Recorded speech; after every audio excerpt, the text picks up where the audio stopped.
They tried to crush me, but a year later I walked back in, owning the estate they thought I'd never see again. You know that feeling when the air between a father and son turns to glass? Clear, fragile, and seconds from shattering? That was the night my father told me I was no longer his blood. We stood in the echoing foyer of our family's proudest hotel, chandelier blazing like a cruel sun. I was 30, stubborn, and certain I could build a life outside the chain of grand hotels my ancestors polished for generations. Father's voice never rose, it cut lower, like silk across skin. "Walk away," he murmured, "and do not crawl back." My brothers, two shadows in tailored suits, smirked behind him. Mother's eyes glistened, but she said nothing. Pride choked every apology I might have offered. I left without a suitcase, convinced freedom would taste better than legacy. Freedom, it turned out, tasted like cheap coffee in a rust-stained diner off the interstate. Within weeks, the money I'd saved dribbled away. Rent, repairs, another rejection email.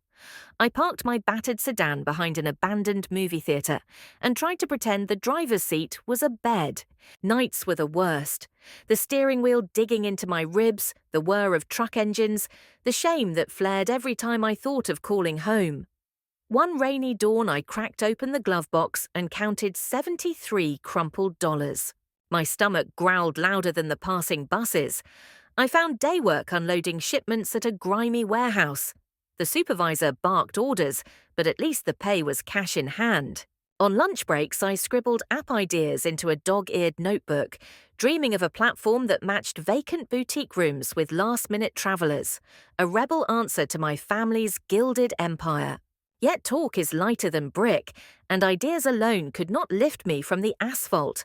Hope slipped through my fingers like rainwater.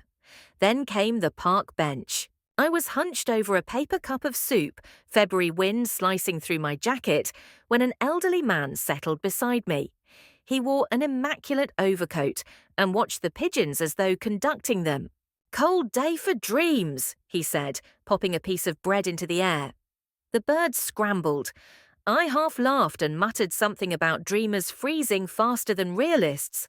He asked my name, my story, did not flinch when I shared the embarrassing parts. Instead, he listened until the sky bruised purple.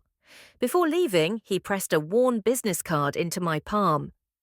"Come by tomorrow," he whispered. "Bring that notebook." His office turned out to be a modest suite above a thrift shop, walls lined with dusty blueprints and photographs of bridges in distant countries. "Retired engineer," he explained, "and restless investor." He read every page of my scrawls, lips twitching at my crude sketches. "One rule," he said finally, "you commit, no half measures." I nodded so hard my neck ached. He withdrew a checkbook, an artifact in that digital age, and wrote a figure that turned my lungs to helium. "Seed money," he smiled. "Make something worthy." I promised I would. For 6 relentless months I slept 4 hours a night, coding through dawn, pitching travelers at bus stations, begging independent innkeepers to try my beta app. Some mocked me, others signed on out of pity. But the platform grew, one booking, then 5, then a sudden wave after a travel blogger called it the Rebel Concierge. I tracked success in handwritten ledgers, every reservation another stone in a foundation I swore would never crack. When summer arrived, venture capital sniffed around like wolves near fresh meat. I negotiated with an urgency born of hunger and humiliation. The deal closed on a blistering August afternoon, my modest shares suddenly worth more than everything I had ever owned. I staggered outside, leaned against a lamppost, and laughed until tears blurred the streetlights. That night, in a rented studio apartment brighter than any suite I once cleaned, I opened my father's last message, still unread, where he had written, "Pride will starve you, son." I whispered to the empty room, "Not anymore." A week later, an email arrived from a real estate broker handling distressed properties. Among the listings, the childhood estate my family held like a badge of royalty, taxes unpaid, profits thin. They were desperate for a silent buyer. My pulse hammered.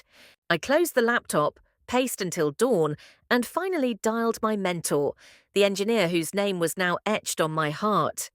"If you purchase that house," he cautioned, "know why you are doing it. Revenge is a feast that never fills." I told him I needed closure more than vengeance, though I was not sure I believed it.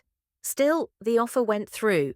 In 45 days, I would hold the deed to the estate my parents once swore could never be touched by outsiders. I stared at the signed contract, felt a tremor of triumph, and an undercurrent of dread. Because returning home meant unlocking a door I had slammed long ago, and I had no idea what ghosts might rush out to greet me. The ticking countdown toward closing day sounded louder than any ticking clock. Each sunrise, my phone chirped fresh updates from lawyers. Inspections scheduled, liens cleared, heritage roses in the side gardens still blooming despite neglect. I spent mornings memorizing floor plans I already knew by heart. The ballroom my brothers and I skated across in socks, the library where my mother read romances under stained glass light, the sunlit corner of the attic where I once hid to dream. Those memories ached like muscles waking after too long still. To numb the ache, I threw myself into scaling the app. New hires arrived, coders, marketers, a customer service team scattered across time zones. I walked the open office giving pep talks, my mind half on paint colours for corridors that had haunted my boyhood. When fatigue hit, I reminded myself that ownership meant responsibility, not just bragging rights. If I faltered, dozens of paychecks would bounce. That fear kept me upright. 3 weeks before the sale finalized, an invitation appeared in my inbox. The annual Heritage Gala hosted at our city's Grand Municipal Hall, an event my family had chaired for decades. A line near the bottom jolted me. Keynote delivered by hotelier Martin Hale, my father. The irony was exquisite. Attendance list public, tickets still available. I bought one under my new company's name and told no one. The night of the gala, I dressed in a charcoal suit that fit like armor. The hall's marble steps gleamed under floodlights. Cameras flashed, reporters clustered. I slipped inside, heartbeat drumming a rhythmic jazz. Crystal chandeliers, hushed strings, perfume heavy as history. I stood at the back, invisible, as my father took the stage. His voice rolled smooth, confident, praising tradition and resilience. Applause rippled. I watched the lines around his mouth, saw fatigue he would never confess. Afterward, guests circled him like planets around a sun. I drifted closer until someone nudged my elbow. "Nicholas?" My eldest brother, Mason, eyes wide. 2 beats of silence before he forced a grin. "Long time." 100 unspoken insults crackled in that grin. "Business brings me here," I replied. He glanced at my name tag, eyebrows climbing when he recognized the startup. "Heard of it?" he muttered, suddenly wary. "Doing well, I suppose." I shrugged. We swapped brittle pleasantries. When he slipped away to alert the family, I exhaled shakily and left before father could turn. That glimpse was enough to confirm what the numbers hinted. Their empire was fraying. Expansion loans gone sour, new luxury chains gobbling market share. Pride had blinded them to change, and soon I would own the mansion that symbolized their dynasty. The thought thrilled and terrified me in equal measure. Days blurred into contracts and press releases. My mentor called often, voice warm but probing. "Remember," he repeated, "owning stone walls does not mend broken bridges." I promised I knew. Yet each night, staring at the deed draft on my monitor, I pictured my father's face when he learned the truth. Was that cruelty or justice? The line kept shifting. Closing day arrived wrapped in winter fog. I signed the final papers in a glass tower overlooking the river, pen gliding steady though my fingers trembled. The attorney slid the deed across the mahogany table. "Congratulations, Mr. Hale," she said, pronouncing my surname as though it were brand new. I slipped the parchment into a leather folder, thanked everyone, and walked to the elevator feeling both taller and hollowed out. On the drive toward the estate, snowflakes spiraled like feathers. The wrought iron gates loomed ahead, paint peeling, crest tarnished.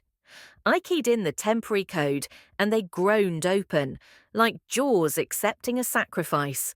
Tires crunched along the tree-lined drive until the mansion rose, windows dark, proud facade bruised by time. I killed the engine, heart hammering. For a long minute I sat, palms sweating on the steering wheel, haunted not by ghosts but by possibilities. Revenge, reconciliation, something between. Footsteps echoed behind me.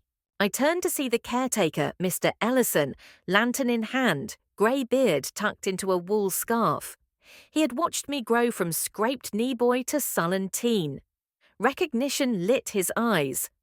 "Master Nick," he breathed. I managed a nod. Tears shone. "Your father said you'd never return." His voice cracked. "The house has missed you, lad." He pressed the heavy keys into my palm, their cold teeth biting skin. "Welcome home." Inside, dust motes twirled like ballroom dancers. The grand staircase curved upward, banister still smooth as memory. I strode to the library, inhaled cedar and old paper. In the fireplace lay charred logs from a forgotten winter. I crouched, touched the soot, whispered, "I am not here to burn anything." Yet part of me still craved sparks. Phone buzzed. A calendar alert. The estate would transfer in the public registry within 24 hours. After that, secrecy would shatter. Father would know. I leaned against a shelf of brittle classics and closed my eyes. The quiet was cathedral deep. In that hush I sensed a crossroad. Wield the house as a weapon, or transform it into something new. I did not yet know which path I would choose. Sleep proved impossible. I spent the night pacing corridors, each creak echoing childhood mishaps. Sliding down banisters, hiding report cards, eavesdropping on adult strategy. Dawn seeped through stained glass panels, painting the foyer in fractured rainbows. I brewed coffee in the once forbidden butler's pantry, savouring the bittersweet scent. The first sip tasted like ownership and isolation. By afternoon, I drafted a letter to my family, inviting them to a private meeting at the mansion the following weekend. Simple, polite, impossible to read without curiosity. I sealed 7 envelopes in wax, each bearing our crest, and couriered them before doubt could stop me. In the days that followed, I cleaned guest rooms shoulder to shoulder with Ellison and a small team of contractors I hired under non-disclosure agreements. We cleared cobwebs, polished chandeliers, aired linens. Hard labour grounded me, kept the rising tide of nerves at bay. Every corridor whispered questions. Would father shout? Would mother weep? Would brothers scoff or beg? Friday evening arrived draped in storm clouds. Candles flickered across the dining hall, fireplaces crackled, and silverware gleamed like moonlight. I dressed in a midnight blue jacket, no tie, throat too tight. At 7 bells precisely, the front doors opened and my family filed in, eyes scanning like searchlights. Mother reached me first, tentative smile trembling. "Nicholas?" I kissed her cheek, felt her shiver. Mason followed, jaw tight, handshake colder. Younger brother Ethan smirked, though his eyes darted, wary. Finally my father entered, cane tapping marble. His gaze swept the hall, then fixed on me. What is the meaning of this? The echo of those words, once used to banish me, raised gooseflesh. I gestured to the table. Dinner first, answers after. We sat. Courses arrived, roasted lamb, winter vegetables, crusty bread. Conversation fluttered awkwardly. Weather, politics, anything except the obvious. Father remained silent, knife glinting under chandelier light. When dessert plates were cleared, I rose. "I asked you here," I began, voice steadier than I felt, "because changes are coming." I drew a slim folder from inside my jacket, placed it before my father. "This estate is under new ownership." Mason laughed, sharp and hollow. Father's lips thinned. He flipped the deed to the page listing my name.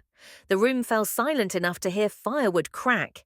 Mother gasped, hand flying to her mouth. Ethan's chair scraped back. "You bought our home," he hissed, With what money? Charity. I met his glare.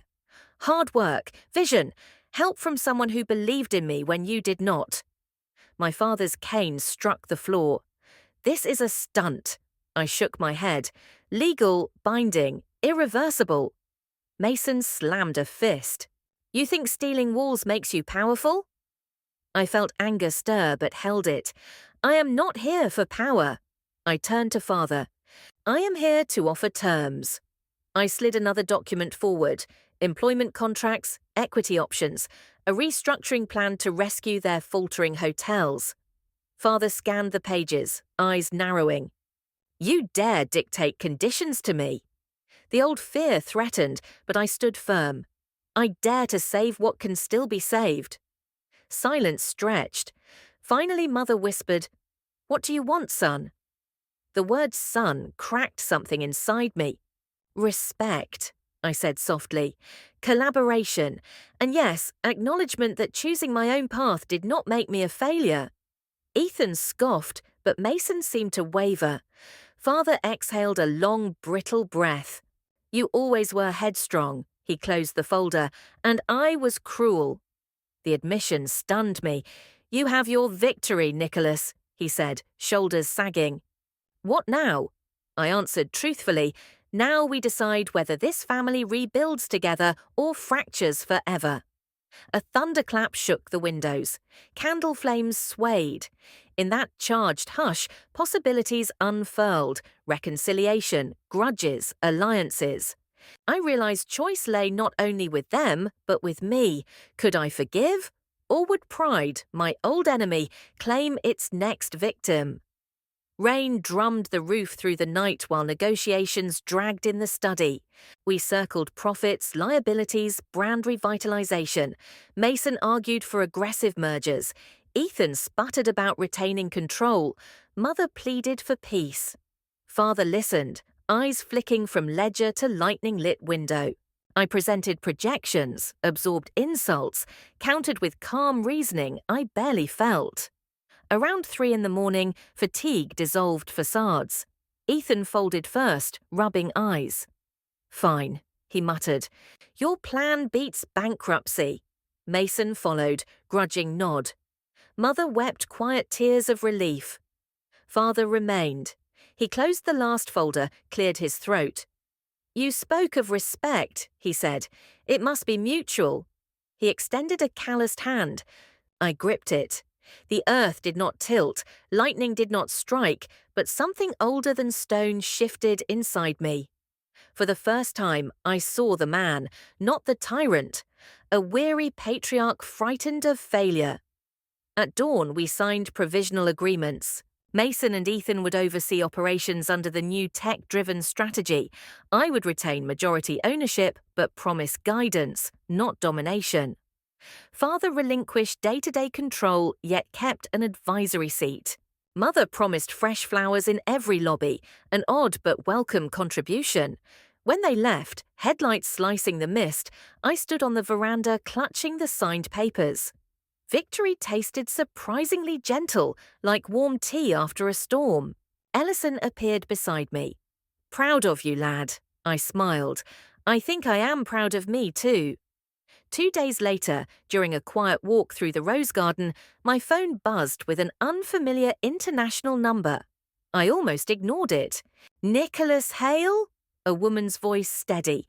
She introduced herself as legal counsel for my late mentor, the engineer who had seeded my rise. He had passed peacefully the previous week. My breath caught. He left you a final letter, she said, and a request. Grief hit like sudden rain. I drove to her office, accepted a sealed envelope and a stack of files.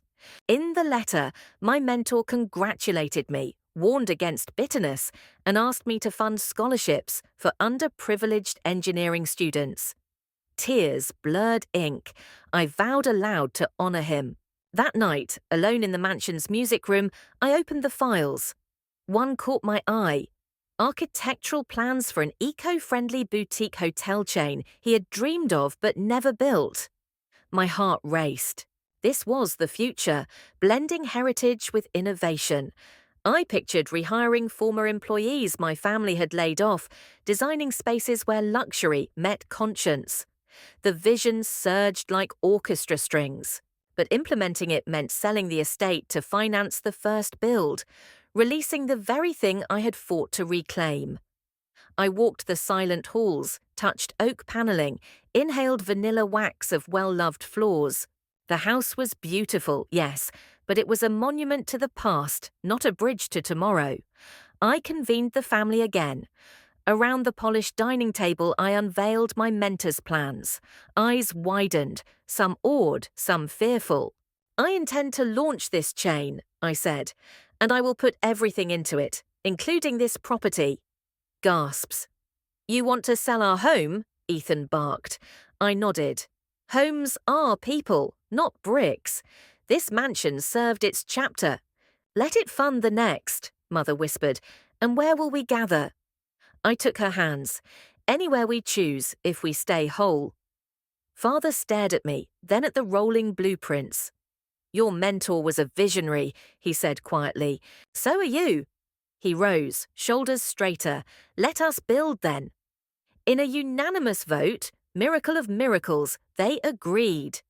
Paperwork began anew. Offers poured from developers salivating over prime land. I selected a buyer who promised to preserve the historic facade while converting interior into a cultural centre. Part of the sale profit earmarked for scholarships, as requested. Another part for the first eco-hotel, co-branded with our family name and my startup's technology. On the mansion's final night under our roof, we held a modest supper. No string quartet, no crystal pomp, just soup steaming in porcelain bowls, stories shared, laughter timid but real. Before leaving, I walked each room, whispering gratitude and goodbye. At the grand doors, I placed my mentor's letter beneath a loose floorboard, a secret blessing for whoever stepped there next. I locked up, pocketed the keys, and handed them to Ellison. Take them to the new owner, I said. His eyes shone. Proud of you, lad, he repeated. I hugged him, then crossed the threshold into a dawn-brushed peach and gold. Months blurred in a flurry of construction meetings, branding sessions, and late-night calls with scholarship committees. The first eco-hotel, christened the Cedar Lantern, rose on a coastal cliff where seabirds wheeled in salt-sharp air. Solar panels glittered, rainwater gardens thrived, reclaimed wood walls breathed history. I walked the site with a hard hat and a grin that would not quit. News outlets buzzed. Disgraced heir turns sustainability champion. Investors flooded. My brothers, now directors of operations, embraced green initiatives like Converts. Mother curated local artists for lobby galleries. Father hosted workshops on legacy leadership, grey hair softer, eyes brighter. Scholarship recipients began classes, first 10, then 20. Their thank you letters filled my inbox with hope. One evening, reading a note from a girl in a desert town who dreamed of building water-saving infrastructure, I felt my mentor's spirit beside me, nodding. Yet amid triumph, whispers of doubt stirred. Was I building for impact or proving a point? Could ambition coexist with humility? I visited the cultural centre that once was our estate. Children roamed interactive exhibits, their laughter ringing where tense silences once ruled. Seeing joy bloom in former halls of pride, I understood. Legacy is not possession, it is possibility. I launched a programme offering former hotel staff retraining for roles in the eco-chain. Some accepted, tearful, others sceptical but curious. Community goodwill surged. Still, my nights were restless. Success tested character more than failure ever had. During a charity gala, hosted, ironically, in my family's flagship hotel, now reborn with solar skylights, a rival tycoon approached. Slick smile, offer to buy controlling stakes, promises of rapid global expansion. Temptation pulsed, wealth beyond imagining. I excused myself, stepped onto a balcony, inhaled city lights. I recalled a park bench, cold soup, an engineer's faith. I whispered, "Not for sale," and felt peace settle like snow. Inside, Father raised a toast. "To Nicholas," he declared, voice thick, "for teaching us that walls fall, but families can rise." Glasses clinked, my cheeks burned. When applause faded, I spoke of scholarships, of reaching carbon neutrality, of planting forests. The crowd cheered, but my focus stayed on a small figure near the door. Ellison, beard neatly trimmed, eyes proud. Later, he pressed a photograph into my hand, the mansion's library, refurbished, shelves filled with donated books, children reading under stained glass. On the back, he'd written, "Home is where stories grow." Tears blurred the words. A year to the day after I first crossed the estate gate as owner, I found myself on another stage, this time keynote speaker at the Global Sustainable Hospitality Summit. Spotlight warm, teleprompter glowing, audience hushed. I began not with statistics, but with confession. I once believed success meant proving others wrong, I told them, but success is proving your own fears wrong. I spoke of pride, of exile, of mentors who bet on outcasts, of selling the house that defined me to build a world that needed me. I saw faces soften, some glisten. I ended with a promise. Within 5 years, every property bearing our family name would operate at net zero emissions and fund double the current scholarships. Standing ovation roared like surf. I bowed, heart thrumming. Backstage, my family waited. Father embraced me, voice trembling. "I am honored to follow your lead." Mother kissed my cheek, whispering that the girl she once read to in the library would be proud. My brothers slapped my back, arguing over which region deserved the next cedar lantern. That night, alone in a quiet hotel room, I opened my mentor's final letter again. One line shimmered under lamplight. "Stone walls are heavy, but dreams can fly." I walked to the window, gazed at the city pulsing with endless possibility, and breathed in a future wide enough for all our stories. The wind rustled the curtains like distant applause. I closed my eyes and let gratitude swell, so vast it dwarfed every mansion, every defeat, every triumph. I whispered into the dark, "I am home," and the word echoed back, no longer bound by bricks or blood, but by a legacy of open doors. And somewhere, in a sunlit library filled with children's laughter, a loose floorboard hid a letter that would keep whispering long after my footsteps faded.